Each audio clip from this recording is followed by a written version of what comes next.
মহানগৰীৰ পাৰ্শ্বৱৰ্তী যোৰাবাটৰ আৰ্হি হস্পিটেলত বিশ্ব কৰ্কট দিৱসৰ সজাগতা সভা। আজি বিশ্ব কৰ্কট দিৱস। বিশ্ব কৰ্কট দিৱসৰ 2025 বৰ্ষৰ বিষয়বস্তু ইউনাইটেড বাই ইউনিক।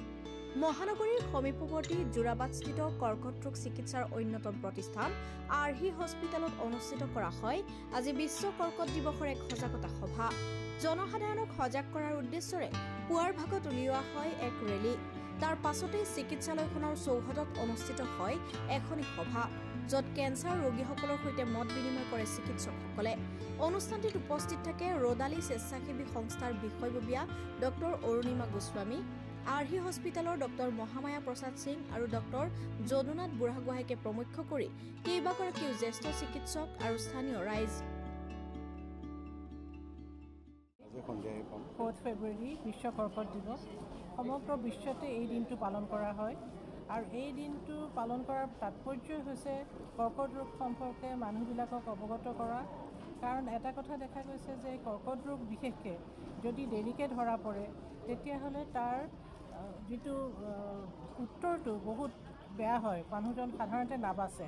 গতিকে যিমান সোনকালেই ধৰা পেলাব পাৰে সিমান সোনকালেই তাৰ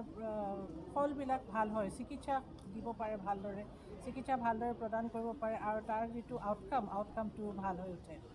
আৰু এইটো কাৰণে এই বিশ্ব কৰ্কট দিৱসটো এইটো UICC বুলি এটা অনুষ্ঠান আছে, এইটো union for international cancer care. এইটো 2000 চনৰ পৰা এই দিনটো পালন কৰি আহিছে, ঠিক এইটো উদ্দেশ্যে যাতে ইয়াৰ সজাগতা হয়। আৰু এইবাৰৰ যিটো থিম দিছে, এইবাৰৰ থিমটো দিছে ইউনাইটেড বাই ইউনিক। তাৰমানে প্ৰত্যেকজন কৰ্কট ৰোগীয়ে ইউনিক বা অনন্য, অদ্বিতীয়। আজি ইয়াতে যিবোৰ আমাৰ কৰ্কট ৰোগী বহিছিল প্ৰত্যেকজনৰ কাহিনীটো বেলেগ। গতিকে ইমান দিনে আছিলে প্ৰট'কল, এইটো ব্ৰেষ্ট কেঞ্চাৰ এনেধৰণে চিকিৎসা কৰিব লাগিব, কলন কেঞ্চাৰ এনেধৰণে চিকিৎসা কৰিব লাগিব। কিন্তু তাৰ লগতে যিটো মানৱীয় ভাৱ বা যিটো ৰোগীকেন্দ্ৰিক ভাৱ, সেইটোৰ কাৰণে এই বিশেষ দিনটোত এইবছৰ 2025ত পেচেণ্ট চেণ্টাৰ্ড ৰোগীকেন্দ্ৰিক চিকিৎসা সেইটো কৰিবলৈ আগবঢ়াইছে। কিন্তু আজিৰ আমি অনুষ্ঠানত আমি দেখিলোঁ ডক্টৰ যদুনাথ বুঢ়াগোহাঁয়ে যিটো চিকিৎসা কৰিছে সেইটো সেই ৰোগীকেন্দ্ৰিকেই হৈছে। সেইকাৰণে প্ৰত্যেকজন ৰোগীৰ লগতে তেওঁৰ যিটো আত্মীয়তা আমি দেখিলোঁ আৰু ৰোগীবিলাকো তেওঁৰ প্ৰতি যথেষ্ট কৃতজ্ঞ হোৱা দেখিলোঁ। এইটো হৈছে কি আজিৰ যিটো আমাৰ থিম আছে এইটোৰ লগত সংগতি আছে। স্তনৰ কৰ্কট ৰোগটো ডায়েগন'জ হৈছিলে কিমান 1,78,361 আৰু তাৰ এগেইনষ্টত সেই একেটা বছৰতে 90,408 আমাৰ ডেথ হৈছিলে ডিউ টু ব্ৰেষ্ট কেঞ্চাৰ। গতিকে সেইকাৰণেই যে আৰু বাকীবিলাক কৰ্কট ৰোগ আছে, চাৰ্ভাইকেল কেঞ্চাৰ আছে, অভেৰিয়ান কেঞ্চাৰ আছে, চ' মেজৰিটি অফ মানে কেঞ্চাৰ্ছ এক্সেপ্ট ইউটেৰাইন কেঞ্চাৰ বুলি কয়, যিটো জৰায়ু হয়, জৰায়ুৰ ভিতৰৰ যিটো কৰ্কট ৰোগ হয়, সেই কৰ্কট ৰোগটোৱে অকল আৰম্ভণি অৱস্থাত আহে 70-80%। বাকী মেজৰিটি অফ যি কৰ্কট ৰোগ হয় তেওঁলোকক এডভান্স ষ্টেজত আহে আৰু সেইকাৰণে সেই মৰ্টেলিটি ৰেটটো বেছি হয়। কিন্তু এটা মই ডাটা দেখা পাইছোঁ যে এজ এ হোল অভাৰঅল কিন্তু ফিমেল চাৰ্ভাইভেলটো অলপমান বেয়া নহয় বুলি কৈছে, কিন্তু ইঞ্চিডেঞ্চটো বহুত বেছি হয়। আৰু কিন্তু কম্পেৰেটিভলি ইউনাইটেড ষ্টেটছত সেই একেটা সময়তে 2020ত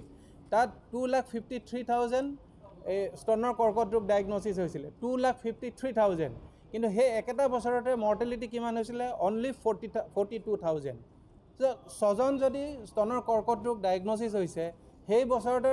এজনে মহিলা হেৰুৱাব লগা হৈছে এই স্তনৰ কৰ্কট ৰোগৰ কাৰণে। চ' ইয়াৰ মুখ্য উদ্দেশ্যটো হৈছে, মুখ্য কাৰণটো হৈছে যে তেওঁলোক বেছি সচেতন, বেছি সজাগ। আমাৰ মানুহখিনি ইমান সচেতন বা সজাগ নহয়। আৰু এটা ডাঙৰ কথা, তেওঁলোকৰ স্তনৰ কৰ্কট ৰোগটো ইঞ্চিডেঞ্চটো বহুত বেছি, প্ৰায় 1 লাখৰ ভিতৰত 90 পৰা 100 জন স্তনৰ কৰ্কট ৰোগ হয়। কিন্তু আমাৰ ভাৰতবৰ্ষত 25 পৰা 30 জনৰহে হয় স্তনৰ কৰ্কট ৰোগ পাৰ 1 লাখ পপুলেশ্যন। আমাৰ ইঞ্চিডেঞ্চটো মানে নতুন কেঞ্চাৰ হোৱাটো বহুত কম স্তনৰ কৰ্কট ৰোগ, কিন্তু তথাপিতো আমি বচাব নোৱাৰোঁ বিকজ 70-80% তেওঁলোক এডভান্স ষ্টেজত। গতিকে আমি আপোনালোকৰ সহায় বিচাৰিছোঁ যাতে ৰাইজে গম পায় যাতে আৰ্লি ডিটেকশ্যন কৰিব লাগে কৰ্কট ৰোগ। স্তনৰ মেইনলি কি হয়, এটা গোটা লাম্প হয়, লাম্পটো পেইনলেছ হয়, নিবিষায়। আৰু সি নিবিষায় কাৰণে লাজতেই হওক বা ঘৰৰ কামত ব্যস্ততেই হওক মহিলাগৰাকী ডক্টৰৰ ওচৰত নাহে আৰু যেতিয়া ই বিষ অনুভৱ হয় তেতিয়াহে তেওঁলোক ডক্টৰৰ ওচৰত আহে আৰু বিষ কেতিয়া হয় যেতিয়া ই ঘাঁ হৈ যায় ভিতৰৰ মাংসপেশী হাৰ্ডিত লাগি যায় তেতিয়া তেওঁলোক ডক্টৰৰ ওচৰত আহে আৰু সেই সময়ত অলৰেডি সেইটো ষ্টেজ 3 ষ্টেজ 4ত গুচি যায় গতিকে আমি এনকাৰেজ কৰোঁ যাতে মহিলাসকলে মান্থলি প্ৰতি মাহে নিজৰ স্তনটো নিজে পৰীক্ষা কৰিব লাগে কেনেকৈ কৰিব লাগে এই 3টা আঙুলিয়ে তেওঁ লাহে লাহে ঘড়ীৰ কাটাৰ নিচিনাকৈ গোটেই স্তনটো বাওঁ হাতৰ স্তনটো সোঁ হাতে চাব লাগে আৰু সোঁ হাতৰ স্তনটো ধৰি লওক বাওঁ হাতে লাহে লাহে ফিল কৰিলে তেওঁ অনুভৱ হ'ব যে কোনটো জেগা কেনেকুৱা আৰু কোনোবা এটা জেগাত যদি পৰিৱৰ্তন হয় তেতিয়াহ'লে তেওঁলোকে ডক্টৰৰ পৰামৰ্শ ল'ব পাৰে আমি যদি 1 চেণ্টিমিটাৰ কৰ্কট ৰোগটো ধৰা পেলাব পাৰোঁ তেতিয়াহ'লে শতকৰা এই 90% কিয় কৰিব পাৰিম 10 জনৰ ভিতৰত আমি 9 জন ভাল কৰিব পাৰিম কিন্তু হেতু যদি ক্ৰিকেট বল এটামান হৈ যায় বা গোটেই স্তনত ইনভলভ হয় তেতিয়াহ'লে হেতু ভাল কৰা অসম্ভৱ ট্ৰিটমেণ্ট গোটেই ভাৰতত বা অসমত বা বাহিৰৰ কাণ্ট্ৰিত যিবিলাক ট্ৰিটমেণ্ট আছে একেই ট্ৰিটমেণ্ট আমাৰ অসমতো আছে ট্ৰিটমেণ্টৰ কোনো ডিফাৰেঞ্চ নাই আমি সব একেই প্ৰট'কল কৰোঁ কিন্তু তথাপিতো আমাৰ মানুহৰ সজাগ সচেতনতাৰ অভাৱৰ কাৰণে আমি এনেকুৱা এটা হ'ব লগা হৈছে গতিকে আপোনালোকক বিশেষ অনুৰোধ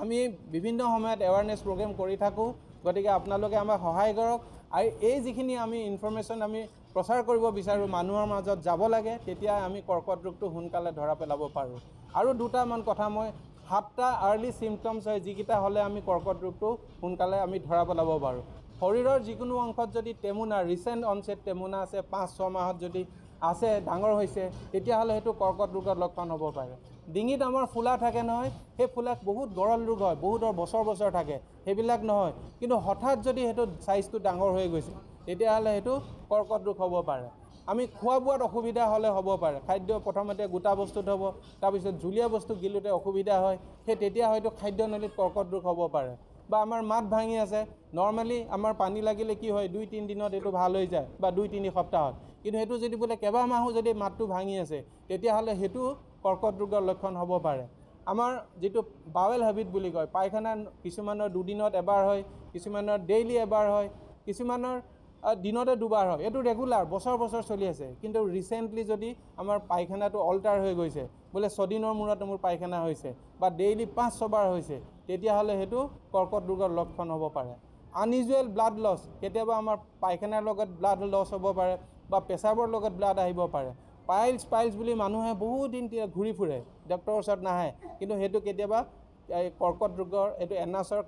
বা ৰেকডামৰ কেঞ্চাৰো হ'ব পাৰে গতিকে বা মহিলাসকলৰ ইন্ট্ৰামেনষ্ট্ৰুৱেল ব্লিডিং হ'ব পাৰে মাহেকীয়াৰ মাজত যদি ব্লিডিং হয় বা পুৰুষ মহিলাৰ সম্বন্ধৰ পিছত যদি ব্লিডিং হয় বা পেছাবৰ লগত যদি ব্লাড ওলাইছে তেতিয়াহ'লে এইবোৰ কৰ্কট ৰোগৰ লক্ষণ হ'ব পাৰে বা খেকাৰতো কেতিয়াবা ব্লাড ওলাব পাৰে ঠিক আছে আমাৰ ভাৰতবৰ্ষৰ নিচিনা জেগাত টিউবাৰকুলোচিছৰ কাৰণে বেছি হয় কিন্তু কেঞ্চাৰৰ কাৰণেও এই খেকাৰত মানে ব্লাড ওলাব পাৰে আৰু শৰীৰত আমাৰ মাহবিলাক থাকে তিলবিলাক থাকে সেইবিলাকৰ কেতিয়াবা তাত কেঞ্চাৰ হ'ব পাৰে সেইটোক মেলানমা বুলি কয় সেইটো লাহে লাহে ডাঙৰ হয় সাইজটো কেতিয়াবা ঘাঁ হয় কেতিয়াবা খজুতি হয় গতিকে এই লক্ষণবিলাক আমি যদি ৰাইজে যদি গম পায় আৰু এটা হ'ল আমি গম নোপোৱাকৈ ৱেইট লছ হৈছে আমি ভালকৈ খোৱা বোৱা কৰি আছোঁ কিন্তু গম নোপোৱাকৈ আমাৰ ধৰি লওক ৱেইট লছ হৈছে অভাৰ লাষ্ট 6-7 মান্থছ গতিকে সেইটো এটা ভিতৰত হয়তো কৰ্কট ৰোগৰ লক্ষণ হ'ব পাৰে গতিকে এইবিলাক কথা যদি আপোনালোকে আমাৰ ৰাইজৰ মাজত নিয়ে তেতিয়া আমি ভাবোঁ বাহিৰৰ দেশবিলাকে যিমান তেওঁলোকৰ ভাল ৰিজাল্ট হৈছে আমিও এদিনা তেনেকুৱা ৰিজাল্ট এচিভ কৰিব পাৰিম গতিকে সোণাপুৰৰ পৰা পূৰবী কাশ্যপৰ ৰিপৰ্ট সংবাদ লহৰ